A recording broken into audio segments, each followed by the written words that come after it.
Hello everyone, and welcome to the first episode of our talk series this year. So with the new year upon us, we're more organized. We're getting more organized in delivering our content. Today I will share some updates on our plans for the year and improvement that we're making. We're happy to have you join us. I will be deep diving into fascinating topics today, such as Ascension, New Earth, Urtha, Aurora, Urtha races, Indigo mission, and much more. Trust me, you won't want to miss any part of this series. Today we have some exciting announcements to share as well, including the release of our journal, YouTube memberships. So sit back, block off all distractions, and grab a notepad if you like. You can jot down interesting topics and concepts that you may want to further explore or seek clarification on. So before I begin, I'd like to make an important acknowledgement, and that's our channel. Just want to make it clear and also acknowledge that our channel deeply resonates with the Melchizedek Cloister Emerald Order Freedom Teachings, as you know, which serve as a foundation of our core spiritual concepts and understanding. So we actually owe a lot of our knowledge, and we owe immense gratitude to our revered teachers, the Emerald Order speakers, who have devoted themselves to bringing this knowledge to us. Their contributions are the heart of our mission as we aim to honor and spread the profound wisdom they've shared, helping others to benefit from this sacred body of knowledge. As for us on this channel, we strive to break down complex information into digestible parts, reflecting our personal interpretation of the teachings. For new viewers, our channel provides a wide range of videos on CDT plates and MCEO teachings for further reference. Additionally, we will soon, tentatively the date would be 1st of February, is when we'll be offering very affordable memberships that grant access to our live chats. So you're welcome to come on board with those and ask questions and seek clarification there, meet other people like-minded, and meet other Christics around the world. So this will be a very good platform for, it doesn't have to just be all about teachings, but it can be an avenue for making friendships and meeting new people, and just sort of learning about where everyone's at and where everyone's from and that sort of thing. These live chats also provide a wonderful opportunity for you to ask questions and seek clarifications on various topics. And while we give priority to these forums to accommodate those who are deeply invested in advancing their Christic knowledge, we also encourage anyone and everyone to engage and benefit from our content. And so I will discuss levels of membership in a bit, because I actually want to get started now. I'm very excited to get started. This is one of my favorite topics of all time. Not because it's the bright side of the teachings and all about light and ascension, but it's also something that deeply resonates with me on a core level, because I've actually had personal memories of this place, and I'm going to be sharing some of my personal memories as well, and visions. Let's deep dive into Ascension. First thing I want to talk about is Ascension, because there's a lot of, I feel like it needs demystifying, okay? Because the word Ascension has been tainted, the meaning of the word's been tainted, mainly thanks to the New Age narrative that has, completely tainted the word Ascension, making it something that is just like, just sit, wait for a savior and you'll be good and you'll ascend, whether that or Christianity talk about ascension being the rapture. So there's so many ways to look at, and so many ways to look at it in terms of like, evolution of the human template and experientially, and as far as DNA activation is concerned too. But Ascension in the freedom teachings is very different. So ascension is talked about in many religions, the New Age, but the original mechanics of ascensions are taught of ascension is talked about by the freedom teachings via the CDT holographic discs or plates. They take us to the original creation mechanics, if you like. The only teaching on the planet that take us that far to the very first point of creation and clearly and profoundly explain the true ascension process. So it also resonates not just on a heart level, but also on an intellectual and mental level too. In other words, it makes sense. Okay? And you be the judge. After you listen to this, sit with it and see if you resonate with it or not. There's no harm in, listening to another version of, something out there as weird as, eccentric maybe, just something unfathomable. I dare say this is the level of like, wow, this is something that you won't find in a book anywhere. You won't be able to just go onto Google and type it in and get all this information. There's a reason for that as well. And I'm going to dedicate a full episode, a full video on why this information has, to an extent, been kept not secretive, because this is for everybody. This is a gift for all the humanity, for the whole world. Okay, but it has been kept somewhat secretive for a reason, okay, because it is very crucial information that could be used by the negatives, and they have used some part of the information and have done all the wrong things. So we know that they could do that, even maybe some people would be listening to this and thinking, okay, how can I use ascension mechanics and create chaos and harm people and, subjugate and, so I'm hoping that this will be we attract only the people who mean well and will use this information the way it's intended. We can't help, what others that don't mean so well, what they would do with it, but we can only hope that this information reaches the people who need it and who are going to benefit from it and benefit the world as well.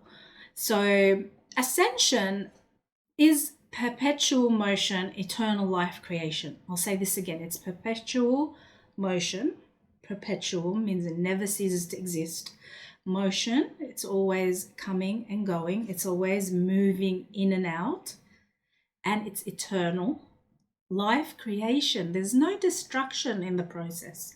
Notice here, there is no destruction in the process. There is no cessation. There is no stop to the process. It's an ever evolving perpetual motion of eternal life, forever and ever and ever.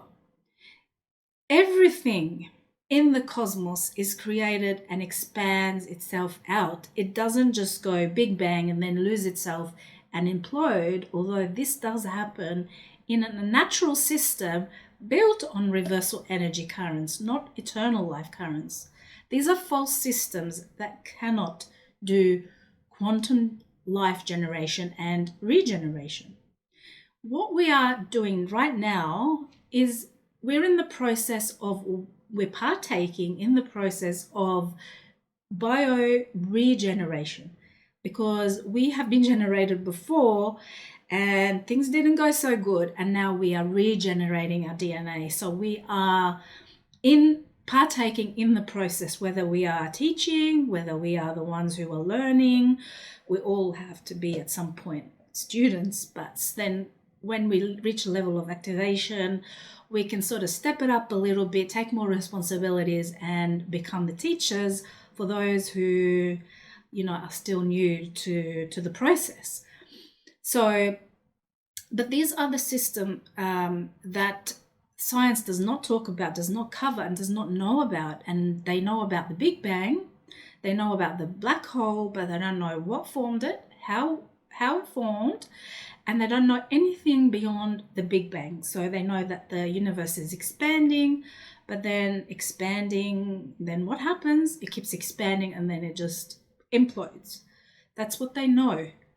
Freedom Teachings has a completely different view and perspective on that. So you'll come to understand a lot more about this process as we go.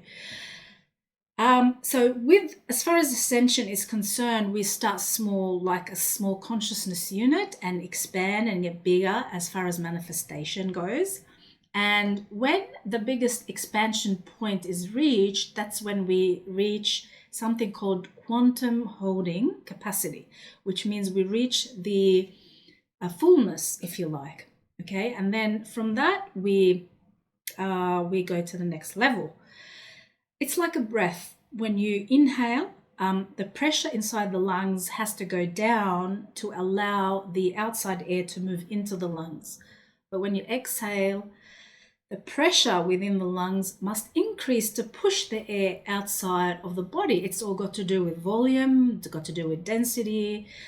So this has to do with density. Our movement through what we perceive as the fields of time and space is contingent upon the density, the frequency that we hold within, how tightly packed or how dispersed these consciousness units are. And this is called particle phasing. So anyway, I will get to that in a minute. The time we're in now, we're catching the ascending spiral. So we've been down the path of expansion, full expansion, and now we're condensing back and going back through field of time and space. Time is accelerating as we're going back up. And that's the flow that we know as the flow to source. If source was the lungs, it's the inhale back into source, the riding of the wave back home to meet with source, for at-one-ment with source.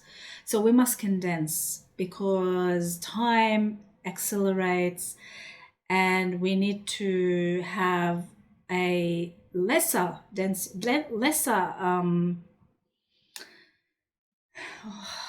vibration and a higher frequency in order to make it through those stages. Now, but if we're carrying burdens, if we're carrying traumas, we're carrying emotional, mental blocks, and stones and boulders and things that weigh us down, then that journey becomes very difficult. So the lighter, the better.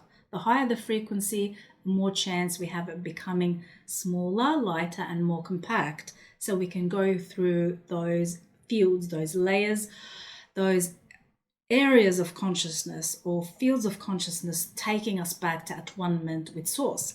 The ascending spiral means we are reverse mutating ourselves. I'll say this again. It's important we reverse mutate our DNA.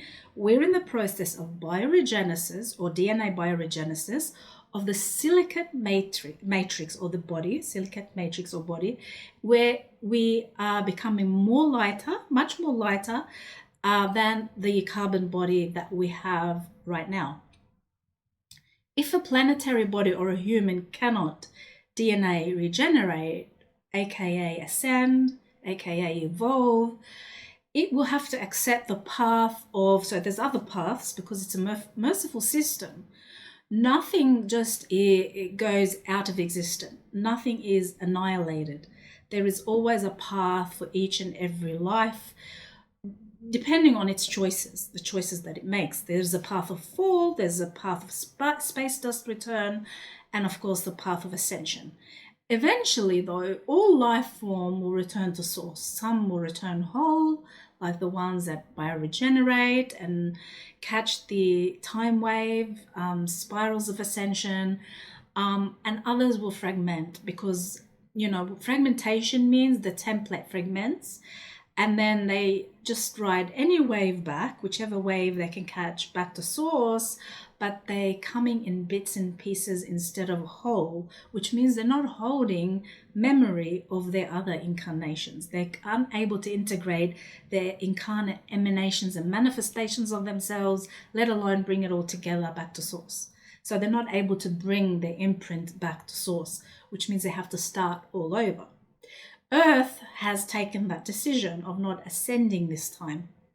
Earth did it because of the level of grid damage, and Earth does not wish to be used any longer. It's been used, abused for so long that it no longer wishes to be abused and used. So it allowed for itself to open Spanner Gate 7 network, leads from Earth to Urtha, for the ascension of the life field that wishes to leave and not be stuck in the fallen matrix, where Earth is going. Okay, in a second part of the video that will premiere tomorrow, I'll be explaining in greater depth the path of evolution, the ascension possibilities and options, as in who will ascend based on their encryption and frequency level, and who isn't ready for the frequency shift and updates. I'll be explaining the Aurora fields, what they are, their purpose, Earth ascension passages and its correlation with physical spots here on Earth, the Aqualine suns, what they are, and of course the different races that inhabit the Aurora fields and Urtha. Also, I'll be sharing personal vision of mine and a lot more. So before I go there, I want to talk a little bit about the memberships that we hope will start next month, like from the 1st of February and stuff. Just the heads up here and a few details if you're thinking, if you want to think about it a little bit before you actually join. We're planning on having 2 levels of membership. First level of membership is a basic. It would be less than $5 a month. So, cost of a cup of coffee, if you like.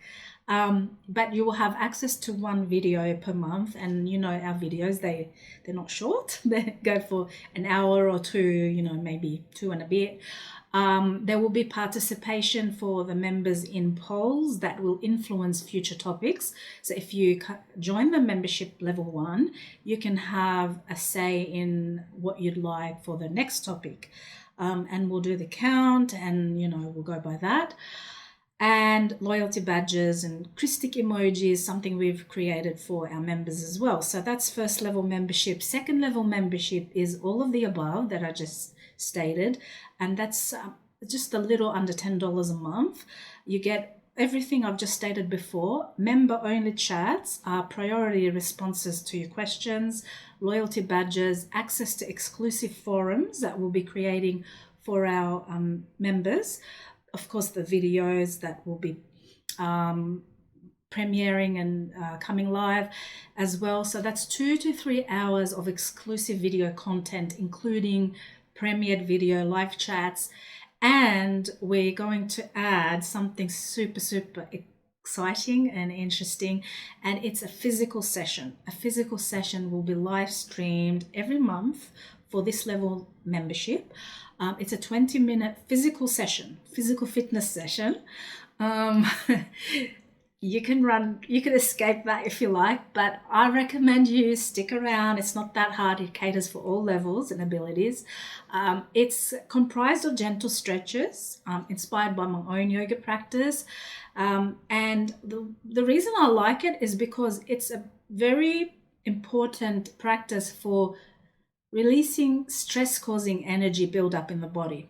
So who doesn't have stress? I mean, all of us, including myself, we all go through bouts of stress, if not always stressed out, because look at the state of the world and try to not identify with what's happening. It still affects you on some level, and it causes stress, anxiety, concern, even though we know not to be involved, but yeah, we can't help it. We're human. So we have stresses, those everyday stresses that build up. I've always emphasized the importance of prioritizing both physical body and light body when it comes to spiritual ascension. So physical issues can impede the activation of the body's layers and a DNA activation. That's what we're going to include, and sometimes it could be out in the bush, by the river, whatever. It's just 20-minute session, and Matt will join me, and we're going to do like a little meditation at the end. It's just going to be something very short and sweet. Okay, that's for good physical health. It's important. So this is what you get out of that second level membership for just $10 around, yeah, or thereabouts. No more than that. Okay, maybe maximum $11, $12. So we want to keep things simple. We want to focus on one topic each month, which is covered in both the free and exclusive videos. So we'll still stream the free videos on our channel. That won't go anywhere. Initially, actually, we didn't want to offer memberships, but to grow our channel, add more services, be a little bit more customized and personalized services, we need to create a membership area. It's a lot more personal, and it filters out all the, the ones that we don't want in there. And it's a nice way for energetic exchange as well. So you're giving back a little bit of something for what you're getting, and it helps for paying the utilities and all that. So we've ensured, though, to be fair, that our memberships are affordable so that anyone who prioritizes spiritual growth, resonates with our content, can afford it. Okay, now back to Ascension. Ascension in the 12 tribes classes, it was all covered in the 12 tribes classes. And what was covered is the vertical maps. They were shown as well. The Ascension process is actually not like Earth is here, and then all the, they're not outside of themselves. They're all within spheres, within spheres, within spheres.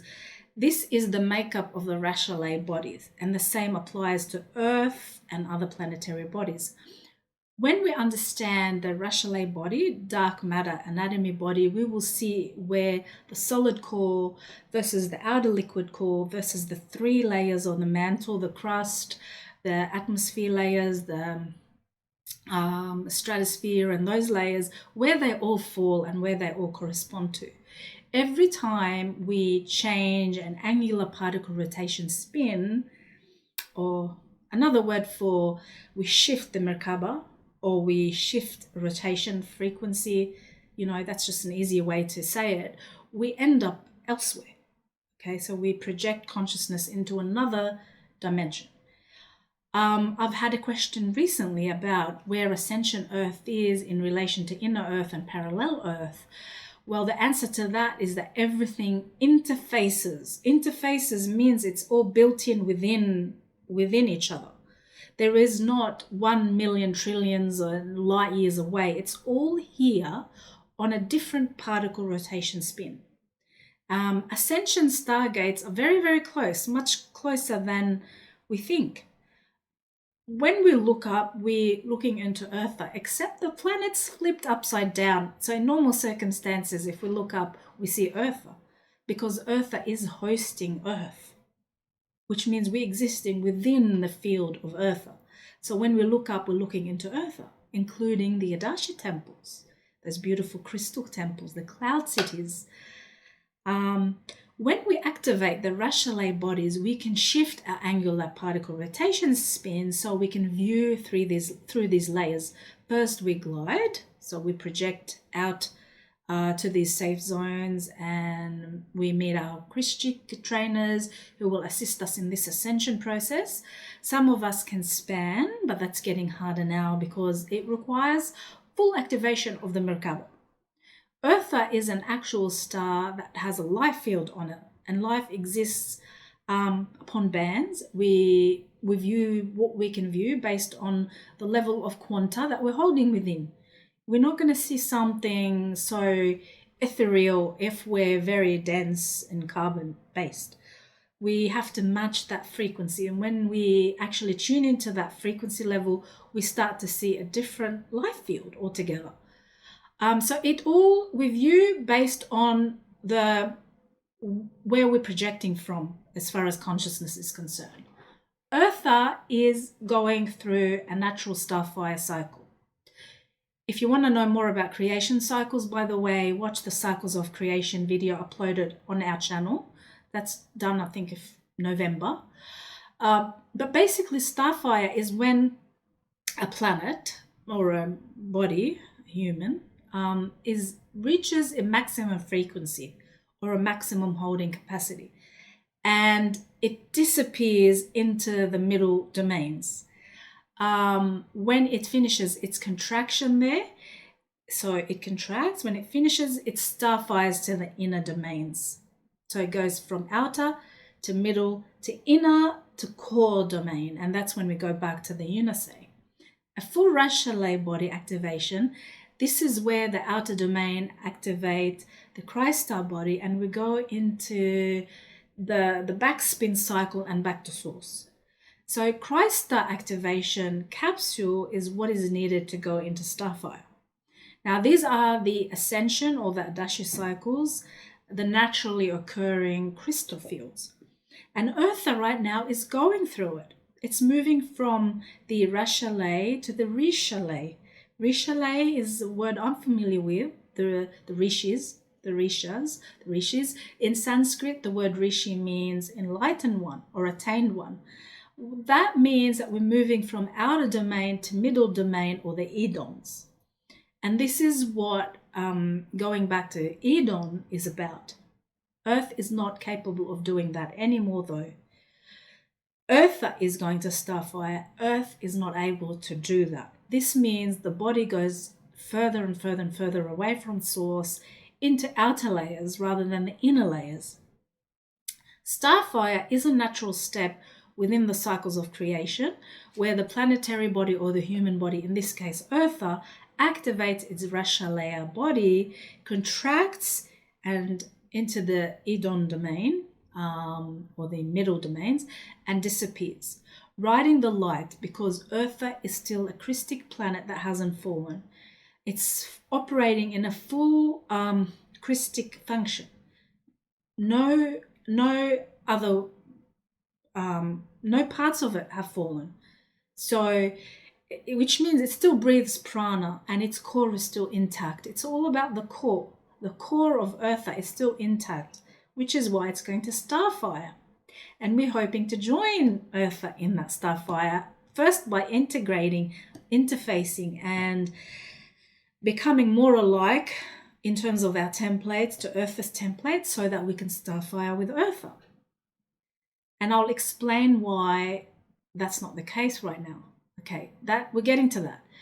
But yeah, that's basically what's happening. However, Earth cannot starfire at this point, because if it did, it will implode, and then it will explode, and then it will go into space dust. The Amenti rescue mission was intended to help Earth regenerate and catch the spiral back to Ascension, and that unfortunately failed. So I will be talking about the Amenti races in the second segment. Okay, so what will happen to Earth? At this stage, Earth cannot pull out of the fall. It just cannot pull out of the fall, which means Earth will starfire, but Earth will not starfire, sadly. Earth has fallen. Earth has fallen. Earth cannot fall. Earth cannot pull out of this fall. And that's due to the constant black holes that have been put into the Templar of Earth. And that's why the Amenti rescue mission did not succeed as well. There's too many damaged grid works.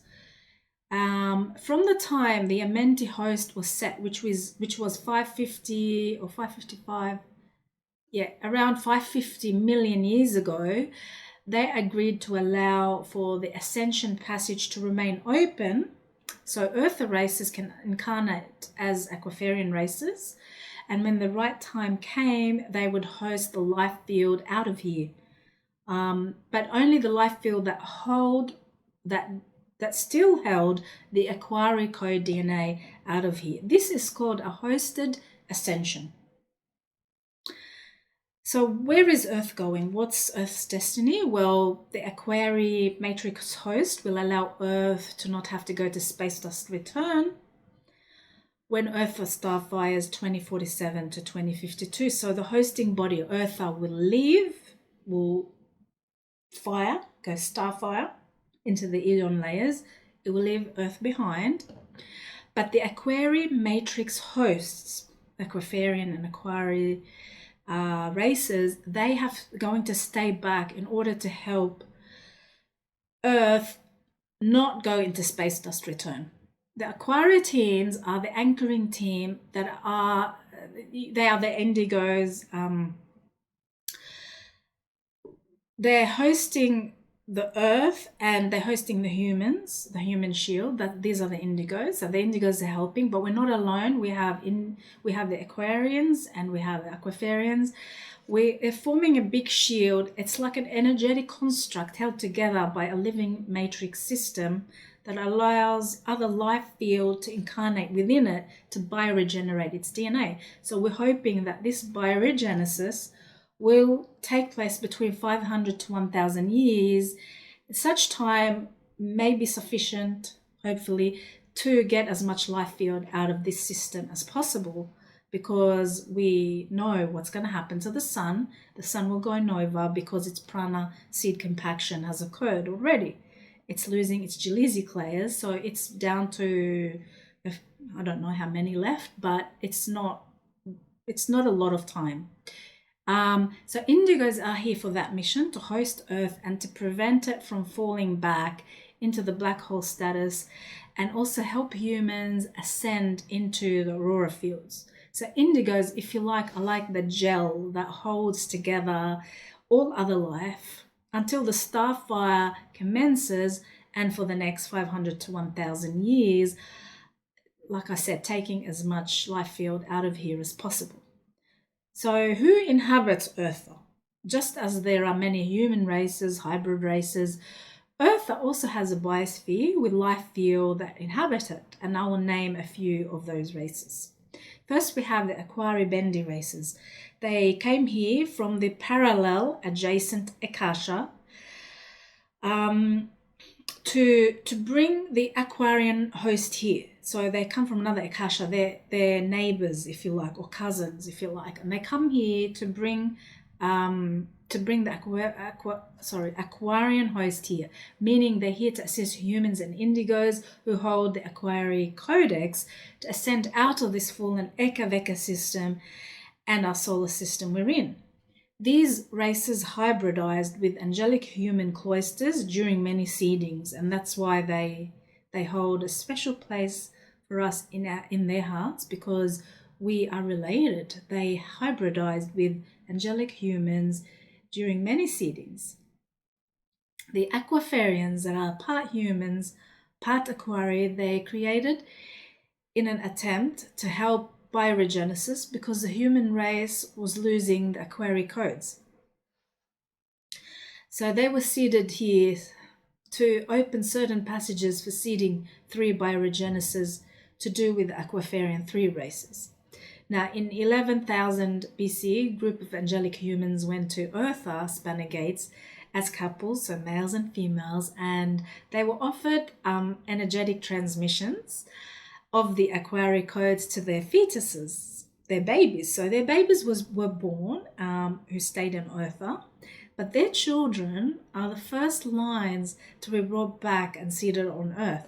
So in essence, if you have an Aquaria codex, if you resonate with this material and you feel you have an Aquaria codex, these races are your ancestors. This is where you hail from. Ashayana points out that we know if we have Aquaria codes, if we're drawn to this material, and we keep coming back, not just like, oh yeah, that's all right, never mind, now I'll just stick with this.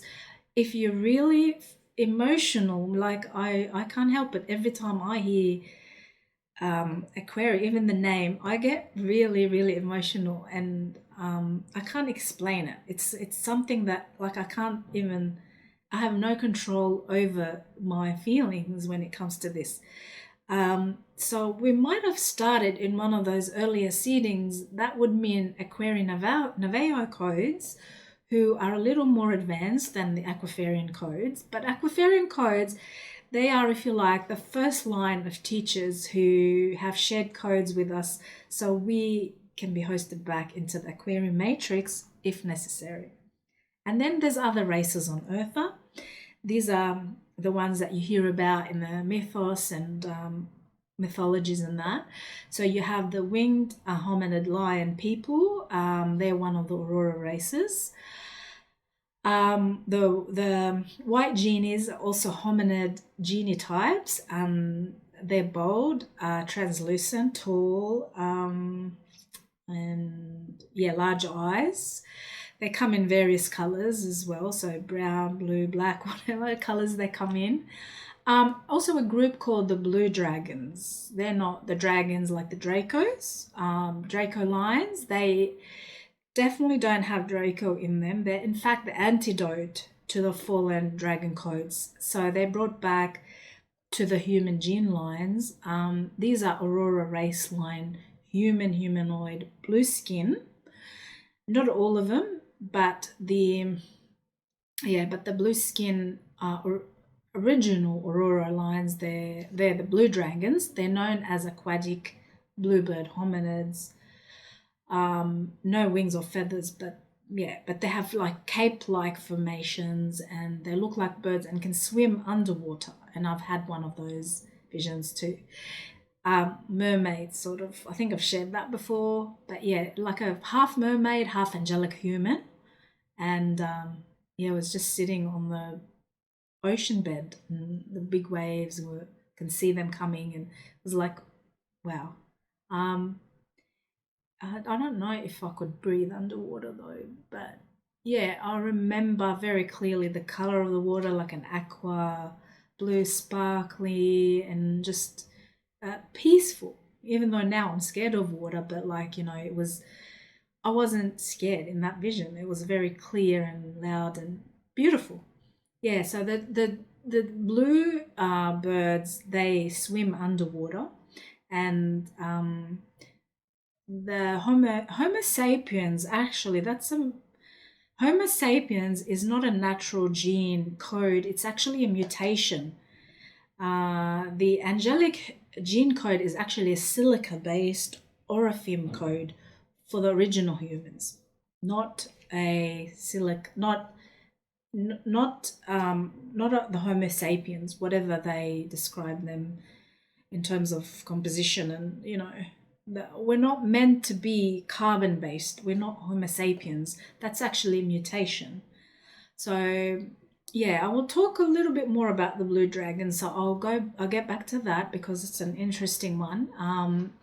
And I'll talk about it soon in just a bit. So essentially, there are three main Aurora races commissioned to Urtha, Universal Stargate 3, around 550 million years ago, to serve as the evolutionary safety net in the event that the Amenti rescue mission failed. So the Amenti rescue mission has failed, which is why we are being hosted by these Amenti races and the Aurora races and the Blue Dragons. Okay, I want to talk about the gift given to us by the Amenti races. The Aurora beings who we are meeting right now, called the Isha Niue, and they are now assisting all the races in the Eka-Veka system to undergo a starfire from density 1. So all the guardian races on Earth are considered Amenti races. All the guardian races on Earth are Amenti races.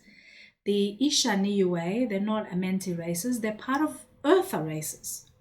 So the Auroran races are now the only ones that can assist the Amenti races because they're hosting us, and those parts of Earth and all the life forms and the matter here in order to undergo the starfire process with Earth. The Aurora races were originally from many eons ago the adjacent Akasha system. It's the same Akasha system, so they share the same Akasha system with the Weza races, who are not good, but they share the same space. They don't seem to be affected by them. They're one of the 3 guardian races who inhabited Urtha before the fall of Tara, before even Earth was hosted into Urtha. Now, the majority of surface Earth and her matter life form will fall, so Earth will actually no longer be a planet that can sustain life or take any of the Amenti races or other life forms through the starfire process, which is why we're on an evacuation mission. Urtha, however, is a stronger and larger planet that's not going to fall. Like I said before, Urtha is the original Density 1 planet, the original Universal Stargate 3 that hosted Earth as part of that Amenti rescue mission. And so some of the people, the races of Urtha, stayed here in order to help when needed in times like this, and we do need them. Okay, so therefore, as Amenti races, our encryption is not a part of Urtha's morphogenetic field or shields. Remember, we're not originally from Urtha, so our encryption is not a part of Urtha's morphogenetic field or shield. We are Oriphims originally. We're from Tara. We're not from Urtha. So we therefore cannot undergo a starfire with Urtha. But, okay, I'll get to that. We should be actually falling with Earth and all associated matter and life form. So to solve this, so that we don't just disappear, the whole race, to solve this, we must assimilate with Urtha codes to starfire with Urtha. And that is where the Aurora force plays an important part, is the hosting. So they host, the races will be hosting us, and that's the ancient gift. That's the gift, the ancient divine gift given to us by these Amenti races, to the Amenti races by the Urtha Aurora races 550 million years ago, when the Amenti, the original Amenti rescue mission began, and which is now being awakened for us by the Isha, Niue, and Aurora races. So, yeah, the Aurora force, Aurora field that they will gift us with will allow that encryption of the Amenti races and also parts of Earth. Let's not forget that also it's not just the races, but also parts of Earth and some other matter life form also. Some, whether animals or plants, some of it is a life form that could be holding some of these codes and is capable of starfire. They will join Urtha's shields. And once the interface happens and we become part of the encryption of Urtha, then we can starfire with Urtha. If we don't starfire with Urtha, there's another plan. I'll get to that in a minute. So the Aurora field is an energy buffer between Urtha and Earth. Okay, so look at it like if you have a big plate, big dinner plate, that's Urtha. And Urtha is outside of the plate. It's the whole space outside of the plate. But in the core, there's a small plate, and that small plate is Earth. And so the space between the outer edge of the small plate and the outer edge of the big plate, that's called a buffer zone. That's the space. That's called Aurora field. In the Aurora field, there are Aurora platforms, and there's field and a set of frequencies that will allow for that interface to happen, which means beings and things on Earth whose imprint is not matching or encrypted with Urtha's signature will be able to go through Urtha's morphogenetic field. This will mean we will no longer be sort of like strangers to Urtha's morphogenetic field, but we will have a choice to join the starfire process with Urtha or just remain in the Aurora fields and wait the next cycle of ascension. So right now, especially those of us who are activating fast, we're being transfigured otherwise, but that's the people, the life field, who have potential for that. And we will continue to transfigure. We're changing shapes, okay? Any being or matter form that could anchor the Aurora force will actually be capable of avoiding being harnessed by the Metatronic configuration, which would lead to the Wizardrak and the Thetan black hole fall. So the frequencies within the Aurora force will run through all aspects of our 15-dimensional light body anatomy, like a Christmas tree, light it all up and swiftly transform any of the Metatronic distortions within our teleospheres back to the natural Urtha configuration, which will in return activate the lights of Aurora within our crystal body, within every layer of our crystal body. So the lights of Aurora will progressively flow through our axiotonal lines. Remember when I talked about axiotonal lines that are blocked because of the caduceus? Once we remove the caduceus and we can actually start to allow the aurora bands and that aurora light to progressively flow through axiotonal lines and meridian lines, that will turn on something called aurora bands within the sparks that form the protons within the nuclei of our atoms.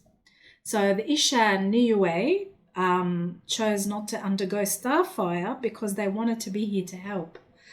When it occurred 550 to 555 million years ago, as the drama started unfolding back then, because they knew at this time they'd be required here to assist the Amenti races in the event that the Amenti rescue mission failed, leaving no escape from the black hole for the Amenti races, which is precisely what's happening right now. So thanks to them, we will have the option to starfire, or as a minimum ascend, if so we choose, to the Aurora platforms and the median Earth. So yes, it was a huge service done to the Christ. And these Aurora races can take on any form they choose, by the way. The Blue Dragons are the first of the 3 Aurora races commissioned 550 million years ago to arrive through Universal Stargate 3 to serve as the evolutionary safety net in the event that the Amenti rescue mission failed. And the blue dragons, by the way, are not the only benevolent dragons. We also have the purple dragons and the gold dragons. The others are the fallen dragons. So we've got blue, purple, and golden, and they are the benevolent dragons that hold the codes for us to help with code ascension. So I want to talk about now I'll just have a sip first.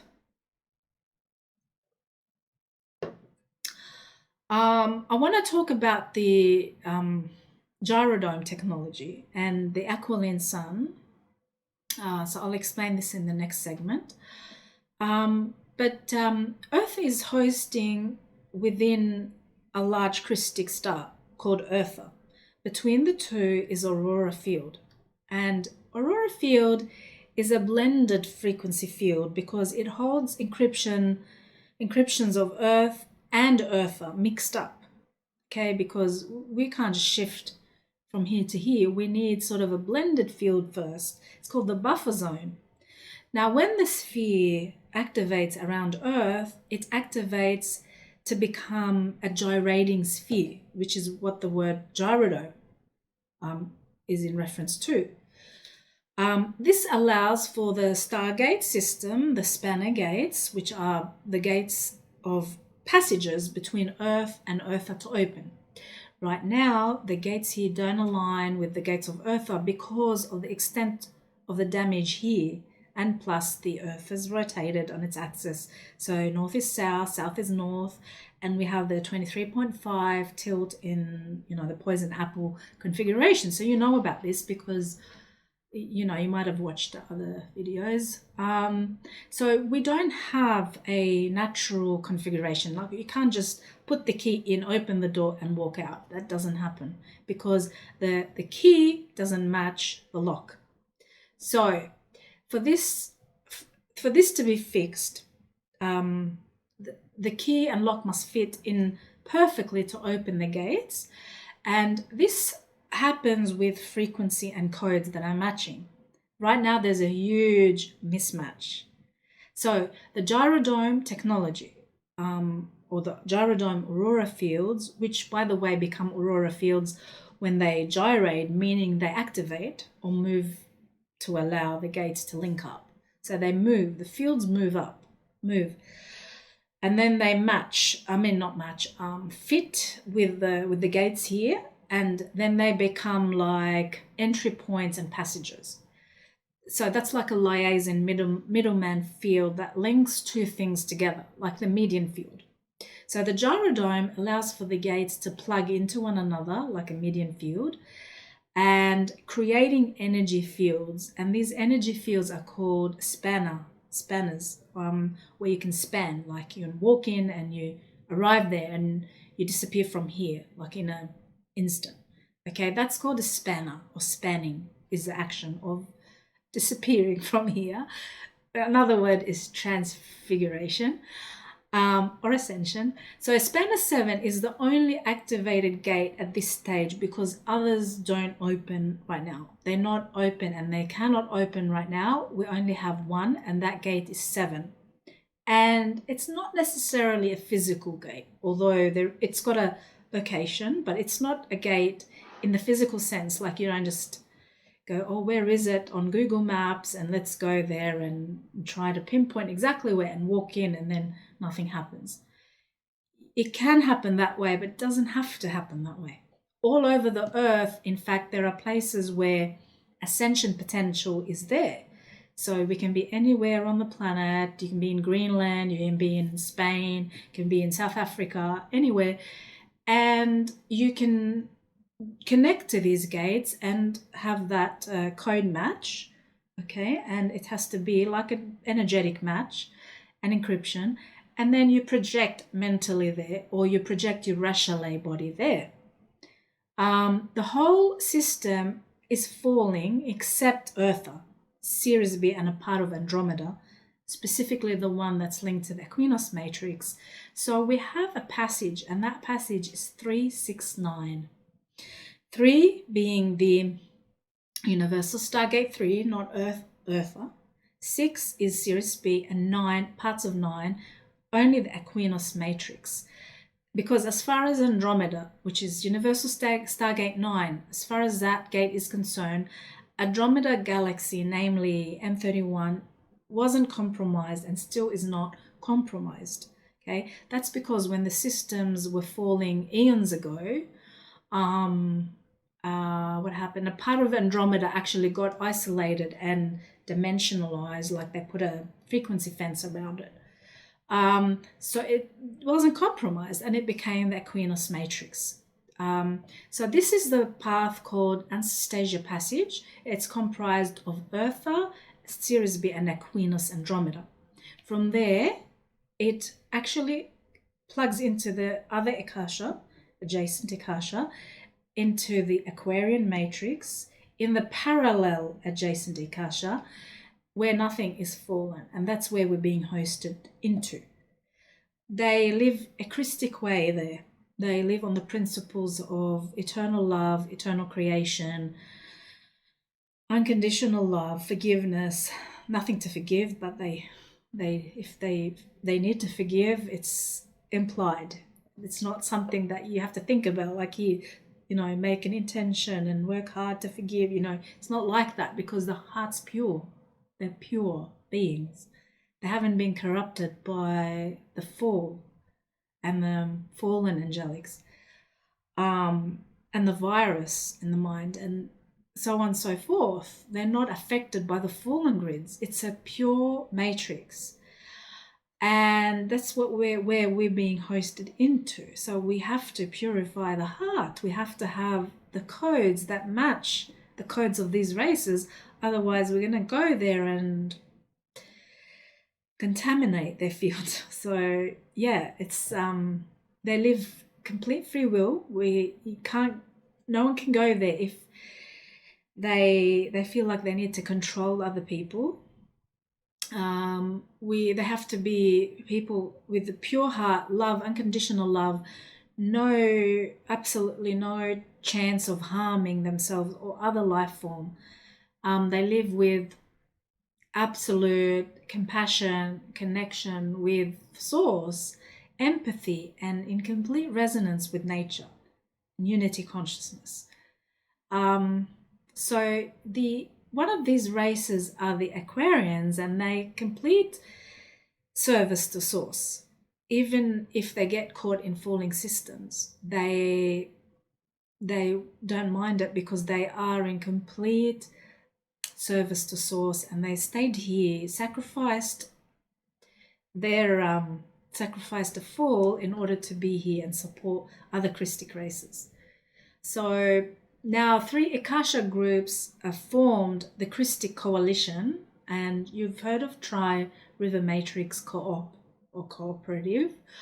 They're 3 different races that formed a coalition. These races are hosting the Christic races here right now to re-evolve this matrix and close the wormholes here by isolating, not fighting anyone, they're isolating the Borgia race or the Borgia matrix.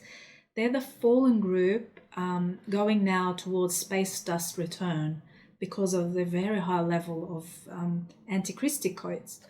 The fall of the Borgia matrix sparked the beginning of regeneration of this matrix. It's always been occurring and always a battle to regenerate the people be affected by the Borgia matrix. So they always keep on doing the same things and causing the fall. So yeah, many times it's failed, but now this time the Borgia will actually be isolated and the Christic groups will evolve into Urtha to be safe from this fall. Okay, so that's what's happening. Next, I think I want to talk about the Aqualine sun activations. The Aqualine suns are in the Rasha-lay body. They're in the Rasha-lay body of the Aquari humans who are holding the host of the life field and humans right now. When they activate, they, as in the Aqualine suns in the Rasha-lay body, they actually activate in stages. Like you have 1, 2, 3, they don't activate all together, they activate one because they're layers. And where each time they activate a whole range, a whole band of frequencies, spectra as well. So, for example, Aqualine Sun 1 actually blends Aurora 1 and 2 and activates, okay? Then you have Aqualine 2 Sun blends 2 and 3 and then activates. Then Aqualine 3 blends 3 and 4, and that's when you get the full activation of the Girodome field, okay? The Girodome field, literally 3-dimensional host field for Earth.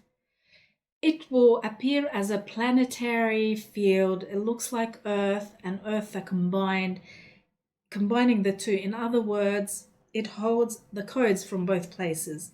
So it's blending. It's a perfect blending opportunity and process, and it's done through the Aqualine suns. So Aqualine sun is the activator. And so yeah, it becomes a blended field frequency, if you like, but it's not taking any life form to blend it with the next level up. What it's doing is taking the life form that holds some Aquari codes, but excluding low frequency fields of Earth, such as the Borgia matrix.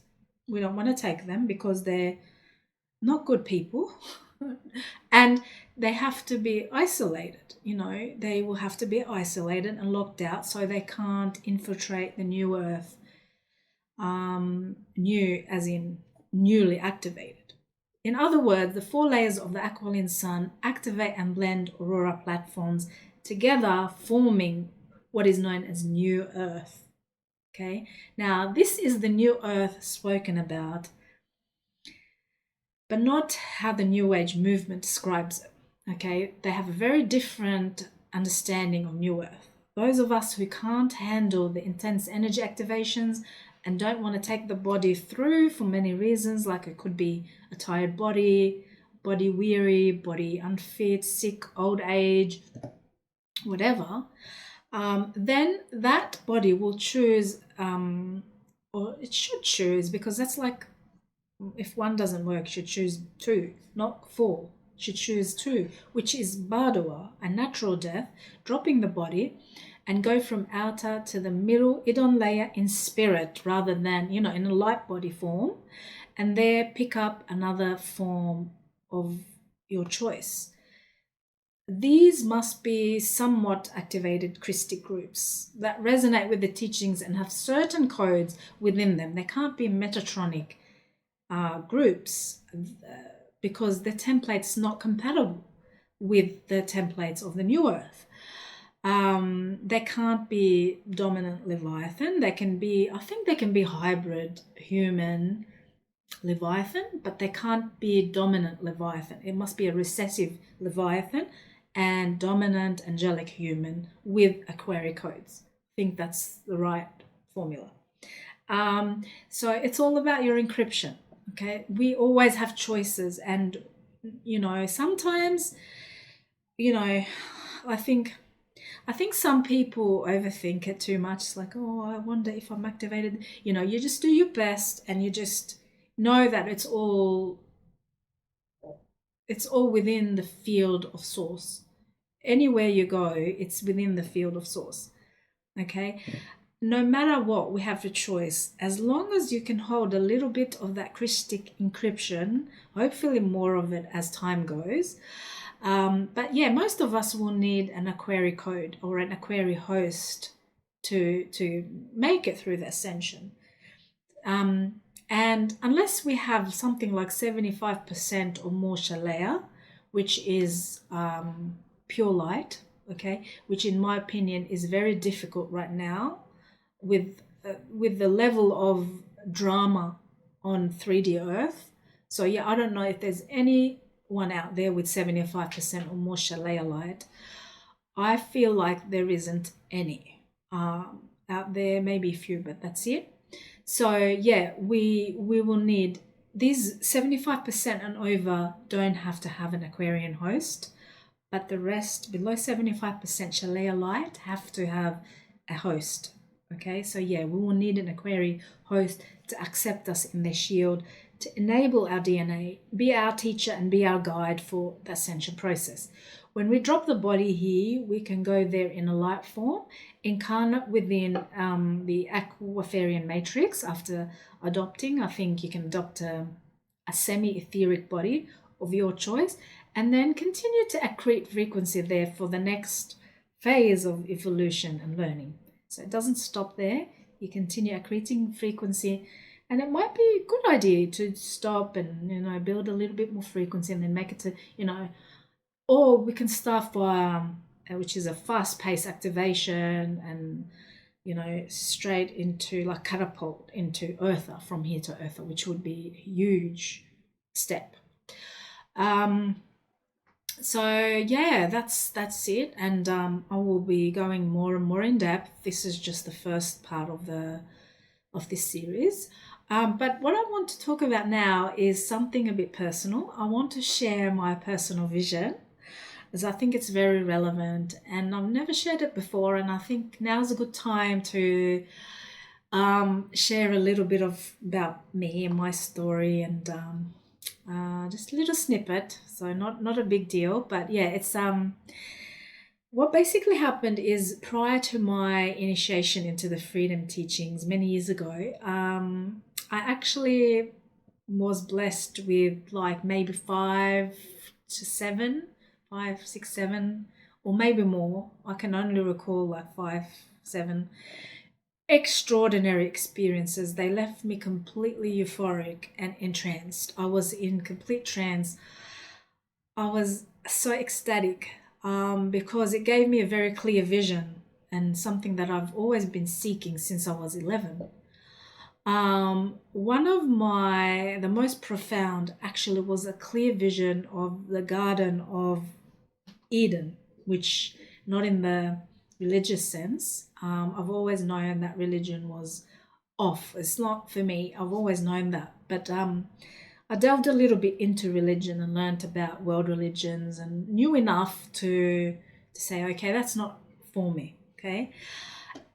I used to read Socrates when I was 12, but anyway, that's another matter. But so yeah, I had a clear vision of Garden of Eden or Garden of Girodome. Okay. It's in this mystical place, I actually found myself, and that's a vision when I was awake. I was not in a dream state, and I was not on any mind-altering drugs. Okay, I just must say that. It was just a vision. I closed my eyes, and then I somehow must have shifted angular rotation spin. I'm not sure what I did prior to that. It just happened.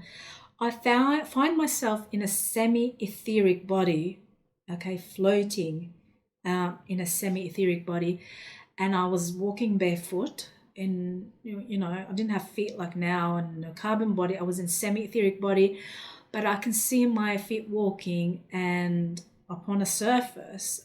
It wasn't a normal walk. It was just like a glide, but it was an effortless glide. And as I moved, I witnessed the trees, and there was trees, and they were translucent and they were mystical. They didn't look like the trees here. They actually, what was very distinct was they were sprouting, and they sprouted the most unimaginable fruit. It was the most marvelous, beautiful thing I've ever seen. These fruits came in variety of shapes and colors, but mainly rounded and like pear-shaped, but they were all various colors and shapes, and they were translucent. With each step, I could feel myself communicating telepathically with the fruits. I was actually seeking their permission to pick them, as I do now. I ask first before I pick anything of a tree, but I was always seeking, in the vision, I was seeking permission to pick them. Remarkably, they responded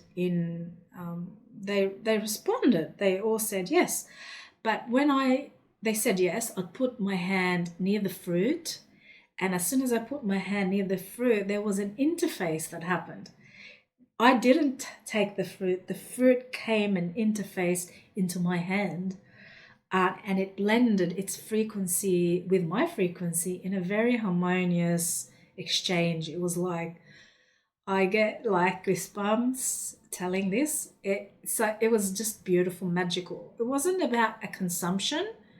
It wasn't like I was hungry and trying to, it wasn't about that. It was a profound frequency accretion process. So it was like a nourishment for me. So I think what it was okay, I needed to accrete more frequency. I seen a fruit that could potentially give me nourishment on an energetic level, extend my hand, and if there was a match, it would just integrate into my hand. Every step I took birthed new realities, more vivid, more real than anything I've experienced here and anything that I've ever known. This happened many, many years back, but I still remember so vividly and so clearly colors and everything. There were shades of purple, there was light pink, there was a blue blend, metallic blue with all sparkles, and it was a spectacle of like sparkles and hues, and the significant thing is they weren't just appearing out of nowhere, they appeared because I desired them.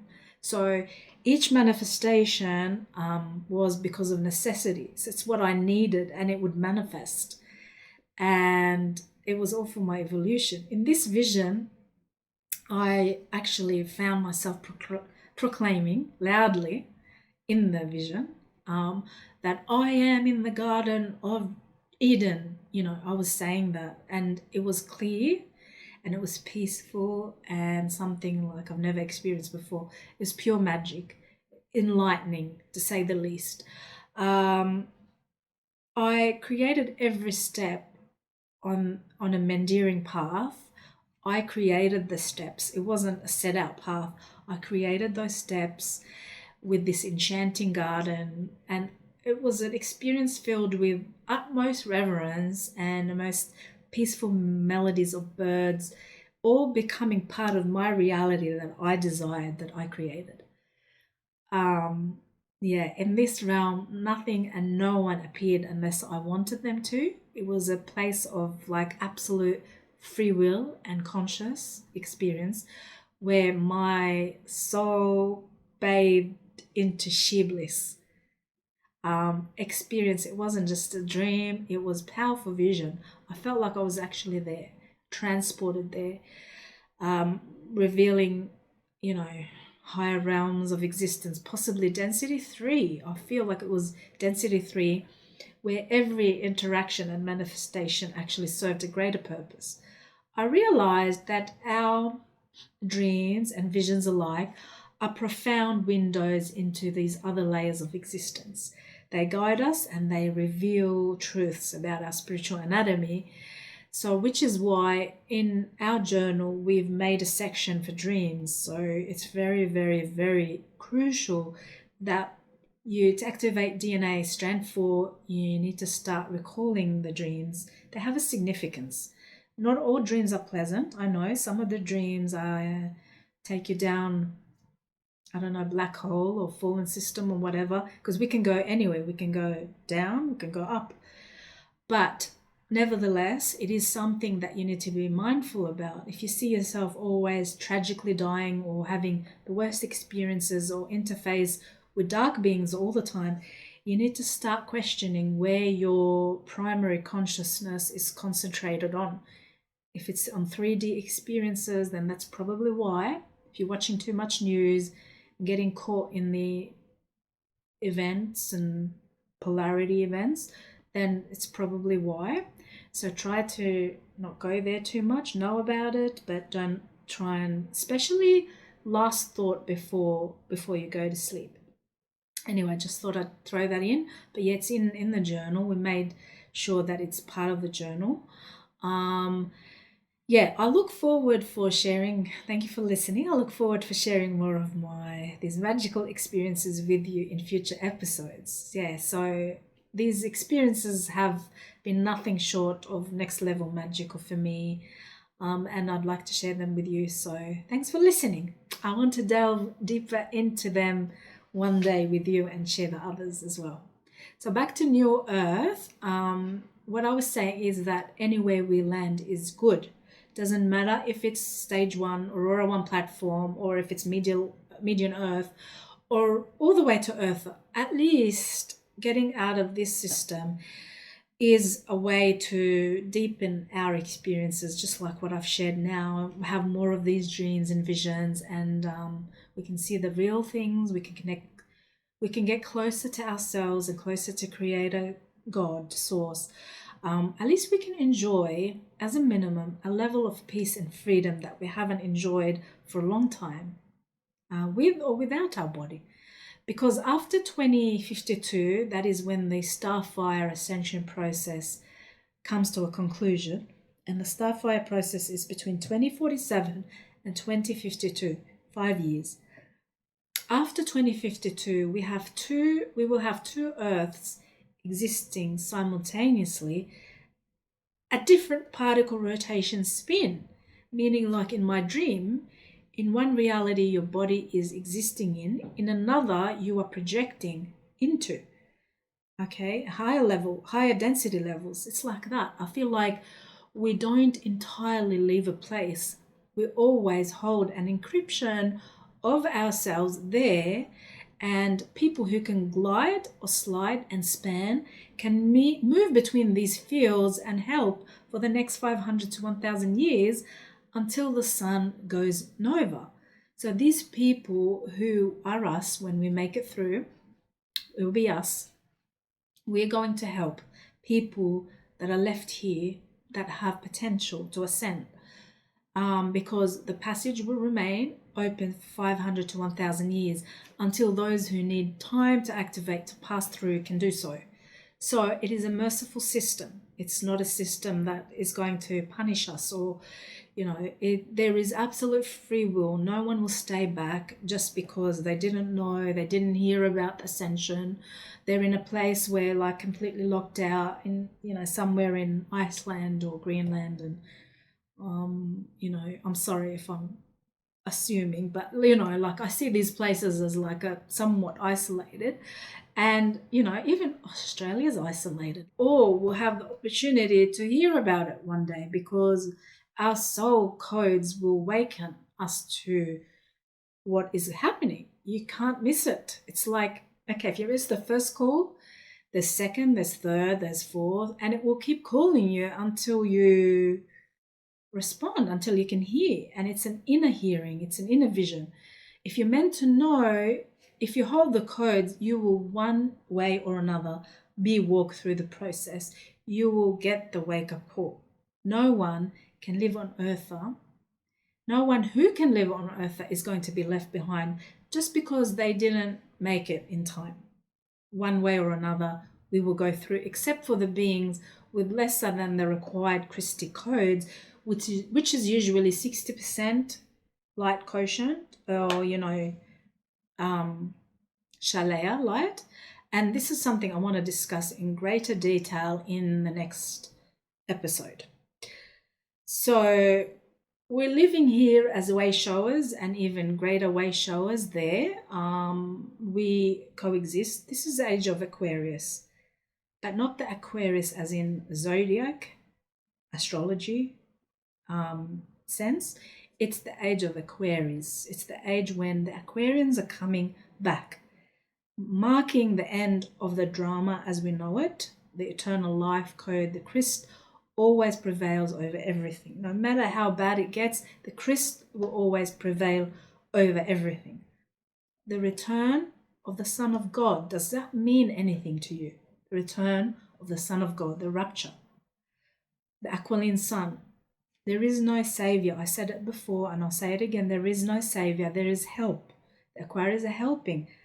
But there is no savior. You have to save yourself. You have to activate. It's an inside job.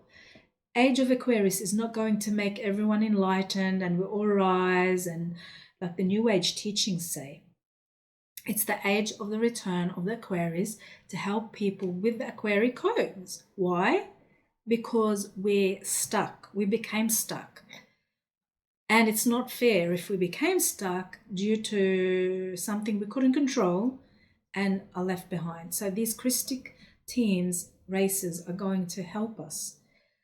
But they're not going to do the work for us. They can't activate us. We have to activate and they'll help us out. Ultimately, we have to wake up ourselves. That's what, bottom line.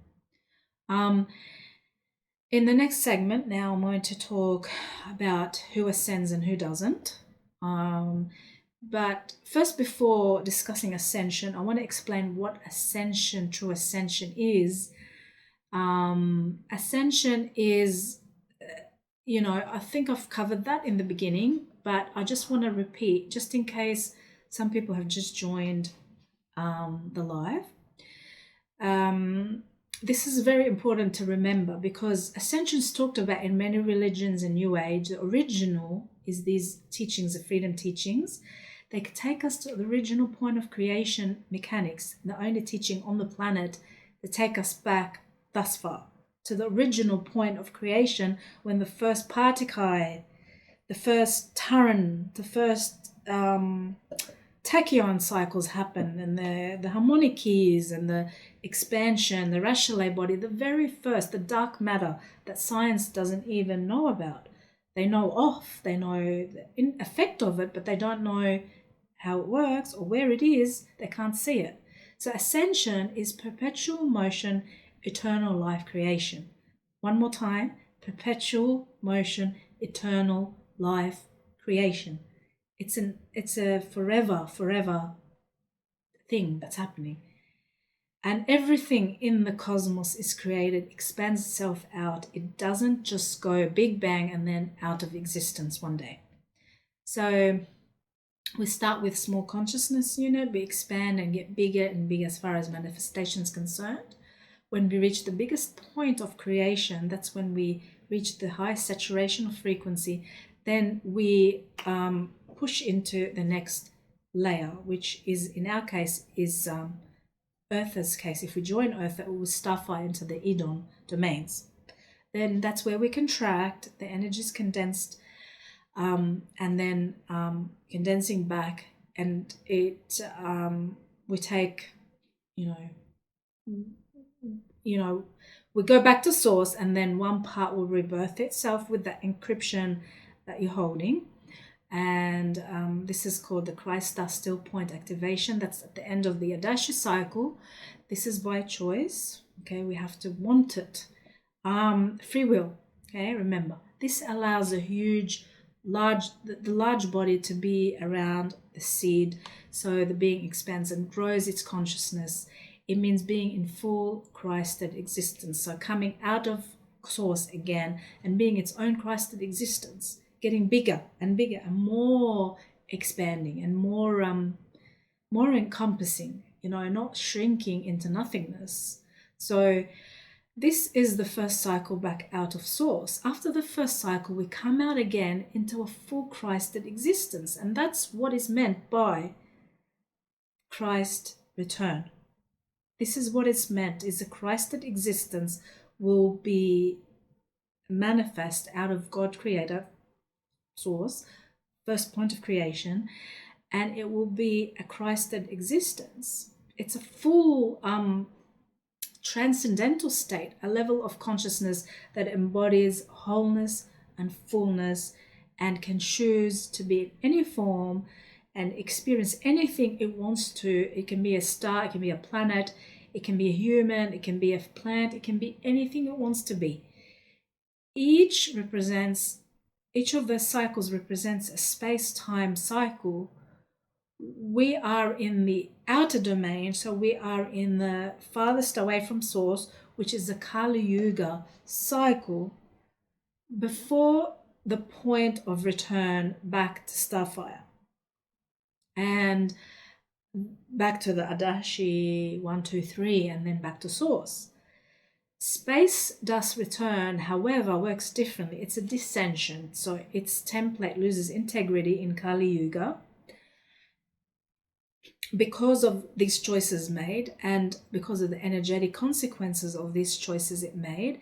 It goes back to source, but it goes back in pieces, unable to return in a full Christed status. It rides on whatever is holding its template during the next Starfire cycle. It will not have a memory of itself. So the Ascension cycle is an eternal breathing cycle of expansion and contraction, like a breath in and a breath out. And the breath out is the expansion and the breath in is the contraction. And this goes on perpetually. Okay? Along the way, the life field experiences various forms of experiences, perceptions, growths, or lack of. Consciousness cycles, expressing its free will in this matrix at all times. The Ekaveka system is based on free will, this Ekaveka. The ones that coerce and enslave and subjugate others are those who don't respect free will, and they are the ones that will not ascend, because ascension is the desire of the soul to know itself and to allow others to know themselves, and not steal and rob others of that experience to know themselves, to be sovereign beings with full birthright of existing. And the true God does not do that. The true God does not subjugate, demand worship, or any of that. These are false, self-proclaimed gods, and they don't want you to know who you are, so they subjugate you, they coerce, and they enslave you.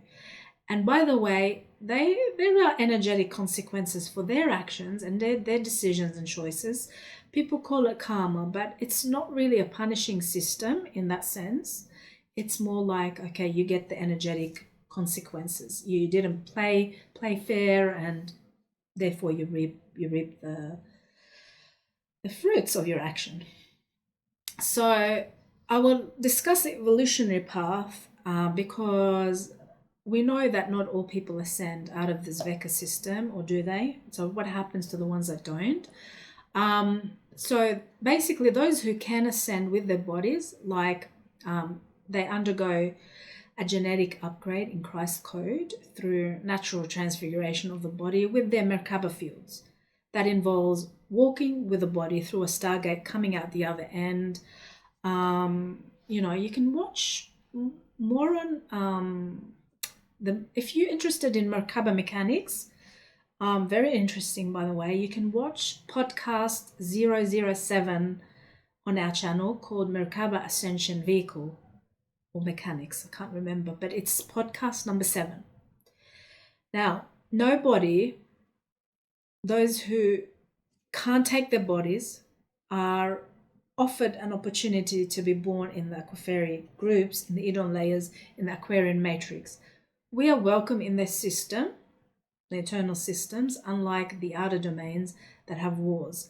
The Edon layers, the Garden of Gidon or Edon, these systems have peace.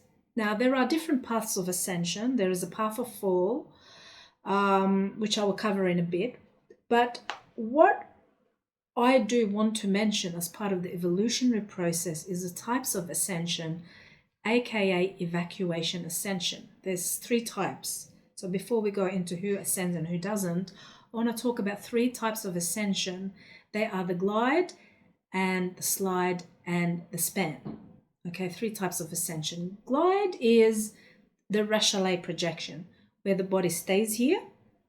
And this is what most of the Christics are aiming for, is in this lifetime at least, is a projection through the Rachalet body without moving the body. In other words, the body dies a natural Bardoa death here, while the rest, which is the Rachalet body, the light body, spirit body, etc., they go into the new Earth zone. The slide is a physical shift of the body. You may not be able to do a full walk-in and transfigure with a full Merkaba activation, but it's a part physical shift where you go halfway through Urtha to the Aurora field, to the median Earth, so in the physical body, but halfway only. It requires a certain level of activation to get there. It's the median zone to Urtha, so it's halfway to Urtha. It's a zone we are physically capable of inhabiting, provided we activate the right way. The process involves slide training, so that's all covered in the Freedom Teachings, through also Keylontic Science Inner Technologies. Like the flame body activation's purpose, they actually aim to help you integrate your shadow and get your DNA template ready for the next level of activation, which is slide. So glide, then slide. This is what all the Christics hope for, at least, if not span all the way to Urtha. This zone is a semi-etheric, which means we can begin physical connections with the Urtha races there because they can meet us halfway. So they come down, we rise up, and we meet halfway, median Earth. We have to come in peace, obviously. We can't come with like an attitude of just give me, like it sounded funny, but we can't be the same way we're here. I don't know how to say this nicely, but we should be fair and we should be compassionate and we should be loving and we should give and not just think about taking back, taking like we do here is like more, consumers. We should think about giving just as much, if not more, okay? So we have to come in peace. That's the main thing. We can't harbor any destructive thoughts or even resentment, even underlying anger, jealousy, hatred. We can't have any of these. We have to come with a pure heart, pure intentions. Okay, and then they will give the training. Of course, we have to come in peace. We have to be equipped within our DNA frequency wise to have the level of maturity required to slide within these zones. Otherwise, we won't make it there because they know telepathically your thoughts and your intentions. And if you're not a good fit, you're going to be left out. Okay, so this is like the safe training zone or the band. The cloud cities are a part of these Aurora fields, by the way, specifically the Aurora 2 platforms They're cloud cities. These are not just legends that we hear about in like mythical stories and stuff. These are real. The reason we can't see them is, like I said, due to our Merkaba not aligned the right way and due to the particle rotation spin angles. In other words, we're on a different alignment of frequency to these frequency bands. Not until we align with these that we would be able to see them. They can see us though. They can see us, they can read us. They are on a higher frequency level than we are, which means they can see through us. These are biomes inhabited by certain races with different higher frequencies. And so it's exciting. We're living in a time where gates are opening up and we're shifting our DNA and perceptions, and doors are opening. We're evolving by complete free will, by choice. People can choose to join the Ascension, which is an Inscension, first and foremost. This can't happen just like the New Age are telling them. You know, they come in spaceships, they park somewhere in a desert, and you have to be there. Honestly, that's what I heard once, is like, okay, you have to be there and the Pleiadians will make a sign and they will I don't know, wave or whatever. And then there will be, like, you'll know to walk there, and you know, they will come down just enough for you to like jump on board. And I'm like, okay, so who says that? Said someone who channeled them. Channeling, not endorsed by the Christic teachings. We don't do channeling, okay? Anyway, people have to have the Ascension first. So it's an inner job. It's a process of alchemization of the negative thoughts, the shadow, and all that, which I will be doing a talk on as well. I have a lot of experience with shadow inner child healing because I used to run a lot of group sessions and healings with groups, and I love that part. But I must say, once you integrate the flame body, and it just takes it to a whole new level, which is what the journal's designed for. So I encourage everyone to get the journal. That will be hopefully coming out within, the only reason there's a delay, it's already ready. It's ready, manuscript's ready, the book cover, everything's ready, but there's no printers. They're all shut due to the closures. So it will be out this month. You have it in hard copy, physical copy. Anyway, so we need to activate. We need manual activation and an intention to activate, of course, not out of fear, not because we're scared of being locked here with the Burja and the Thetans and whatever, that we need to escape. It's not out of fear. It's out of love and out of wanting to connect to our true self, because we're not doing it here. We're not able to. There's too many distorted frequencies. How can you even see through all that? So right now we're keyed, all of us without exception are keyed into Metatronic codes, meaning without the work, the body template is on a Metatronic timeline already, and we can't shift it unless these activations take place. So we start activating. Now, the fallen races, angelics, are control centers for the prison population and planet. They have hibernation zones, which are basically reversed currents, or reversed, I forgot the word, reverse spin zones of Earth's Rasha layers. So think of Rasha layer, organic Rasha layer layers, and then think of the reverse of that.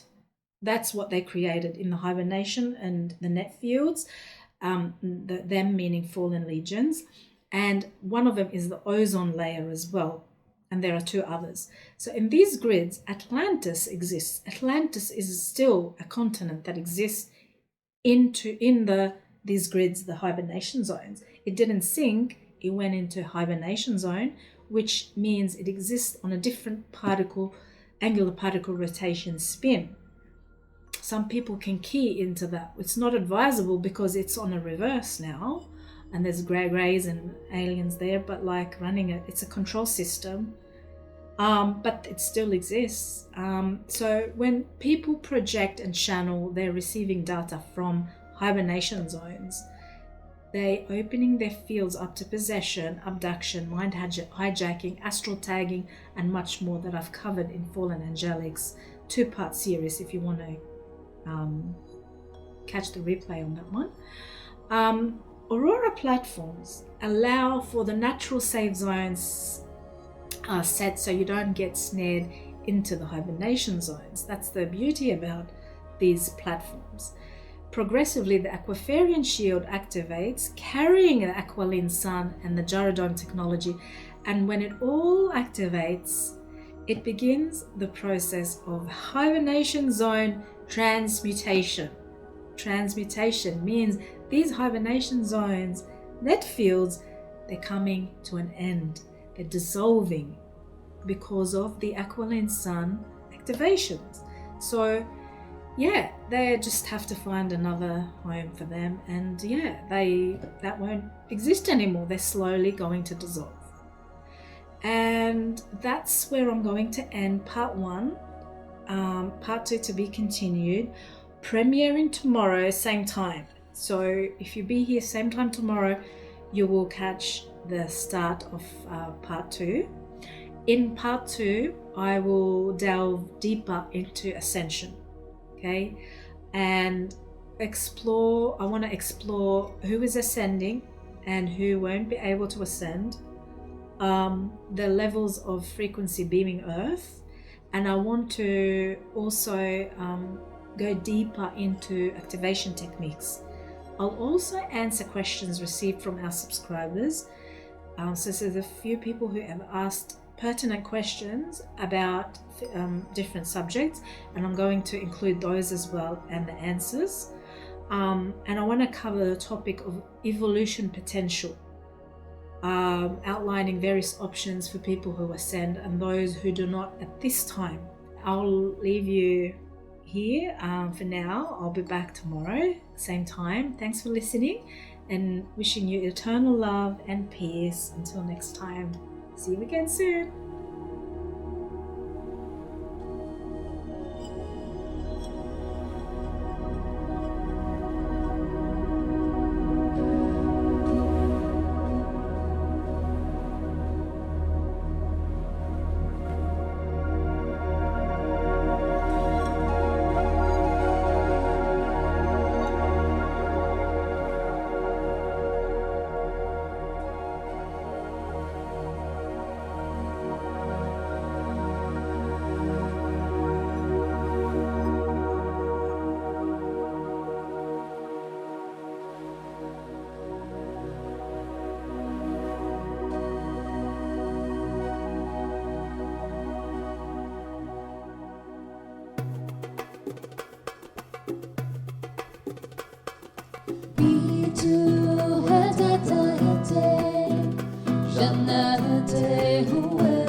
crested existence. Absolute unshakable conviction. The will to be in a fully crested existence. Sun's strength of eternal grace, expressed now in this place. Sun's strength of eternal grace, expressed now in this place.